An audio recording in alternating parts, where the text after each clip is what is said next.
I want us to go through every single week of the college football season and give you my best game for that specific week. Now, we're only doing one game a week, okay? So there is no, will we get 2 or 3 games? Like there is a stacked slate here. I told you, I'm not pro realignment, but realignment did give us quite a few bangers throughout the college football season. Before we jump into every single game, here's my filter for how we put this list together. There's 2 factors. One, if you could watch one game during that week, what's the game you're sitting down to watch? So Quad Box doesn't exist. You don't have access to every single game. You get to pick one game a week. Which one are you watching? That was part of it. The other part of it is what is going to be the most impactful to the college football season? What's going to help us shape what the playoff looks like, what the conference race looks like? Those are our 2 factors. And with that being our precursor, quick shout to week 0. There's not a full shout to week 0. Tarleton State at Portland State will be fun for the sickos.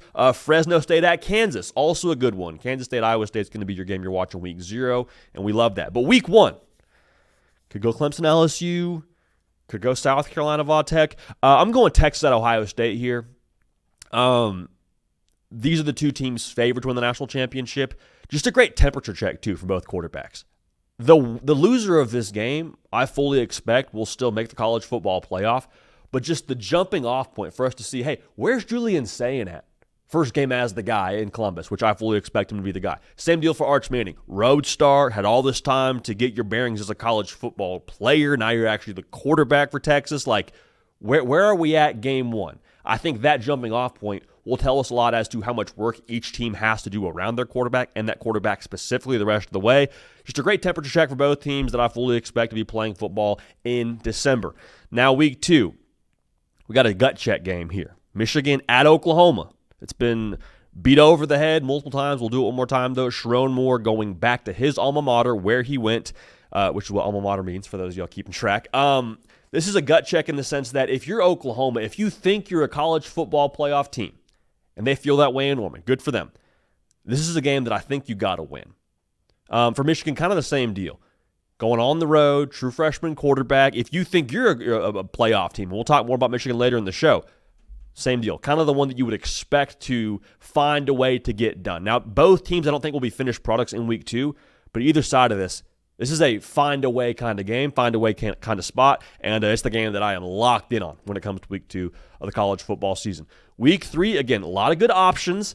I'm going A&M at Notre Dame. For Notre Dame, whatever happens against Miami in week 1, you have a full bye week to process that game, whether it goes great or whether it goes terribly or somewhere in the middle. Where are you post-big game against Miami? Because we saw last year's Notre Dame team have tremendous traits and found a way to be the same team as much as they could be every single week post-NIU. Does this team have those same traits they had a year ago that allowed them to make that national title appearance? If they do have those traits, I think we get a good gauge for it in this spot. Now, for A&M, I've told you many times, I'm very high on the Aggies. I think they are going to be a force this upcoming season to be reckoned with across the board in college football. But you can say all that throughout the months of June and July. Do you actually show up that way when you play a team that is at the spot where you're trying to get to? Because remember, they came to College Station last year, did Riley Leonard and company, and beat y'all at your spot. This is payback time for A&M. I think we learn a lot about the progress of A&M leading into this game. Now, week 4 this is a sneaky one because I think a lot of y'all are saying week 4, JD, we know Florida, Miami play. That'll be great. That's probably your answer. I'll just say this. Arizona State goes to Baylor. I think Arizona State will be unbeaten. I think Baylor, if they can split Auburn and SMU, heck, dare I say, Baylor could win both those games. But if they just split Auburn and SMU, they'll be a one-loss team. You may very well get a College Game Day in Waco for Arizona State at Baylor. I also think this could be a preview to the Big 12 title game we might get for that conference. So just I'm saying that's one to watch. That's the game that I actually have circled for the best game of week 4. Now, week 5, Oregon and Penn State are playing that week. It'll be a big spot for both teams. I'm going to say Alabama at Georgia. I'll talk about that in a second. I don't have Oregon and Penn State because the schedule the rest of the way for both teams, they could honestly probably both jog backwards into the college football playoff with how we feel right now in July about what they have in front of them.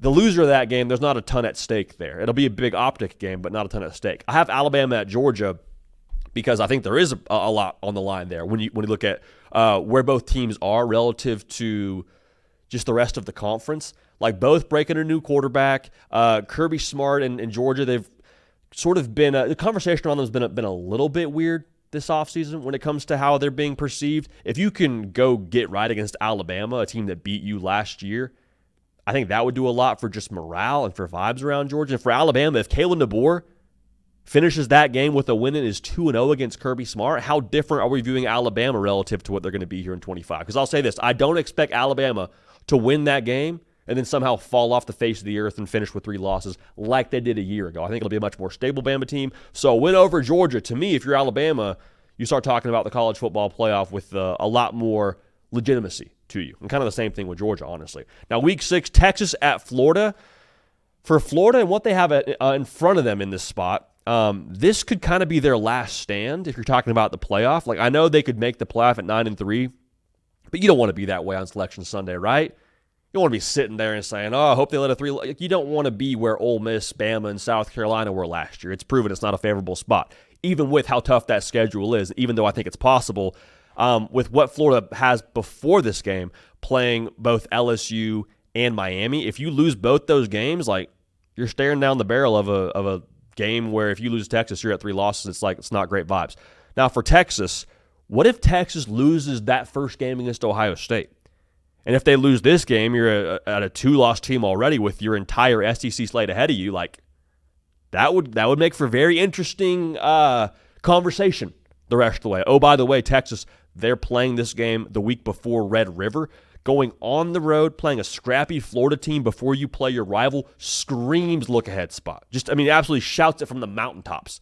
So we'll learn a lot about the maturity of this Texas team relative to what they were last year in this spot against Florida. So I have that one circled. Now, week 7, I just told you Texas, they play Oklahoma the next week. I have Oklahoma, Texas as my best game in week 7. And that's not knocking the other games. I just think both teams, to give you a little spoiler here, I think both teams will be unbeaten. Okay, to tip my hand on what I think happens in that Texas-Florida game. I think Oklahoma, to tip my hand on the Michigan game, I think they beat them.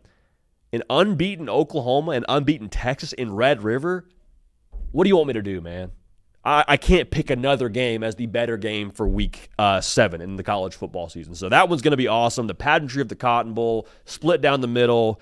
I mean, we'll see what happens with our travel plans. I hope and pray we're at this game, especially if what I think is going to happen happens when it comes to them both being undefeated. But that's the best game of week 7, and I don't really want to hear anything else. At week 8, I got USC at Notre Dame. Great rivalry, kind of sticking in that theme there with what we had going on in week 7. I think if USC wins this game, their college football playoff noise gets ramped up a little bit. I also think when you talk about for Notre Dame, the fact that they play Miami and A&M before this, like this could be an elimination spot for Notre Dame, to keep it a buck. The stakes of this one, I think, will be massive. So I'm excited for that one. That one's going to be phenomenal. Also, remember, Jade Mayava, the only quarterback a year ago to go for over 300 yards against that Notre Dame secondary. Notre Dame secondary, that'll still be really good, I think, but they lost a couple dudes to the NFL. So that'll be one to watch. I do not think that USC will leave with a low margin of production when it comes to scoring on that side of the football. So big game there. USC Notre Dame is my game for week 8. Week 9, A&M at LSU. Now, there's a real chance that both A&M and LSU are undefeated heading into this game. Remember what this game was a year ago? LSU had A&M on the ropes. Second half pops. Marcel Reed pops. He goes into the game and does what he wants against LSU. And then we kind of saw a turning of the tide for both teams after that game, right? A&M wins the football game. LSU shows up the first week of November and just embarrasses themselves against Alabama. A&M kind of turns it on. And I'll say this, if Le'Veon Moss doesn't get hurt, if, when, could, should, maybe, like there's a lot of hypotheticals there, but I think if Le'Veon Moss doesn't get hurt for A&M, I think that playoff conversation for them is just a touch more interesting. I'll say this, I don't think they would have lost to Auburn, all right, just my own opinion. But the turning point it was for both teams a year ago could be the same deal for both teams this year in week 9 of the season, so I got that circled as my game of the week for week 9. Week 10, Penn State at Ohio State.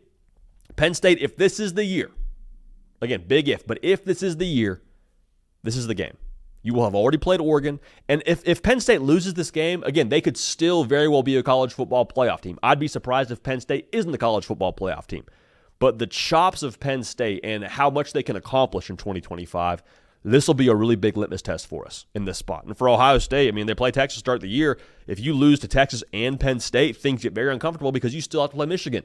And I think Ohio State's going to beat Michigan. But if you don't beat Michigan like it's gone the last few tries, 9-3 and missing the playoff? I don't think it'll happen. I've already made my prediction for Ohio State known on their season. But this will be – there's a lot of things that could happen after this game that would make things very intriguing as to the storylines for the college football season. There's a lot of scenarios there when it comes to the final say on 2025. Week 11, LSU at Bama. It's kind of a defend home turf game for Bama. It's kind of a go-prove-it game for LSU. Like I mentioned, already getting embarrassed last year at home against Alabama. If Alabama wants to be a playoff team, I think this is kind of the spot where you maybe plant your flag, for lack of better expression. Remember like the previous Alabama-LSU games that we had with Saban and Les Miles? Like, didn't it always kind of feel like those were the spots where you thought LSU could get it done, but Alabama sort of puffed their chest out and reminded everybody, no, we're still Bama. We're still a national title caliber kind of team. Like, those were the spots you saw them flex. If this Bama team is going to do that, I think this is the spot they got to do it at home. Now, week 12, Texas at Georgia. There's a lot of good games that week, but I think Texas at Georgia is just like the game. I mean, it's the two best rosters in college football in that conference. It's the two best coaches in college football, I think, outside of Ryan Day. Again, what do you want me to do? That's the best game. Honorable mention, though, for that week, that Friday, Freaky Friday now, Clemson at Louisville. Just honorable mention. I want to just make sure we got that out there. Remember, Clemson got beat pretty good by Louisville last year in Death Valley. Just keep an eye on that one. But Texas, Georgia is my game for week 12. Week 13, Tennessee at Florida is my game. Very well could be college football playoff implications, especially with the way the schedule lines up for a one Tennessee. Tennessee hasn't won in the Swamp in over 20 years. 2003 was the last time that happened. George W. was president. That's the last time that Tennessee won in the Swamp, okay? So if nothing else, just for vibes around Knoxville, to get that monkey off their back, for Josh Heupel to be the savior of them winning in the Swamp, I think that would go a long way for that fan base. And then for Florida, that's a team that made the college football playoff last year in Tennessee, a team that you took to overtime last year, where we kind of all got introduced to DJ Lagway. That would be, I think, an up arrow. To finish the year that way with a win over Tennessee, we'll see where Florida is. The trajectory, I think, of what it would say for Florida football, I think there'd be a lot there. Last game here, week 14, rivalry weekend. A lot of good ones. A&M, Texas, Clemson, South Carolina. It's hard for me to go anywhere else besides Ohio State at Michigan in this spot. Like, the playoff implications are there. I already told you, with Ohio State playing Texas and Penn State. We've seen 9-3 does not get you in the college football playoff.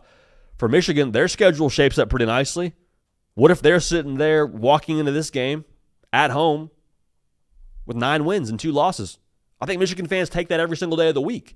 So there's a ton of juice with this game, obviously, with the flag plan of last year and the way that ended. Both teams breaking in new quarterbacks. Like, there's so much storyline juice there to where even if you didn't have enough admiration for both logos, it should get you fired up.